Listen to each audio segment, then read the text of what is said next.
Let's talk a little bit about the classes. Duke is a mid-sized school. Depending for your daughter, it must be a very big school. For some kids, it doesn't seem that big. You know, it all depends on the environment that you've left behind. What's been your kids' experience in terms of the sizes of classes? You know, we've heard horror stories at some universities where there'll be literally hundreds and hundreds of people, and you're nothing but a number, and the professor wouldn't know your face.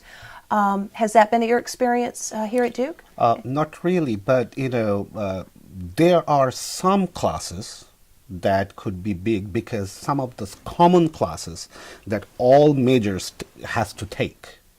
So those classes could be big, but you know, you have the interactive program that you have direct access to the professor, and if you are not, if you did not understand something, you can go back after class or before class, you know, same day, and ask any questions, and the professor will spend time with you.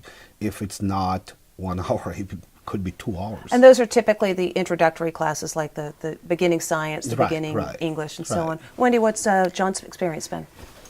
John has been thrilled with the class size. He's in Trinity, which is a liberal arts program, although classics is fairly small. He's required to take a lot of different courses in a lot of different disciplines.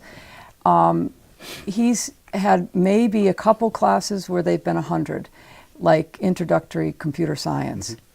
Most of his classes are around 30, and he said he's had several that have been 8 to 10. Wow. And in addition to that, as was just said, the access to the professors has been terrific. And in his experience, he's never had a TA. He's had only professors teaching him, and he has never heard of a TA teaching the classes.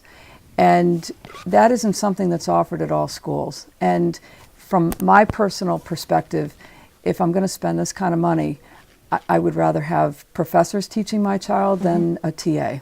What about in labs? I know sometimes, for instance, in science, there may be a large class, but then the labs break down to much smaller groups of 10 to 15? Yes, even Pyle has about 8. In her lab? Student, yes. Wow. And what about Tracy's experience? You know, I never heard her say anything about the size of the class being a problem. So I don't know if she had any large classes. If she did, they didn't bother her, and she never said anything about it. So I don't think that it was a problem for her.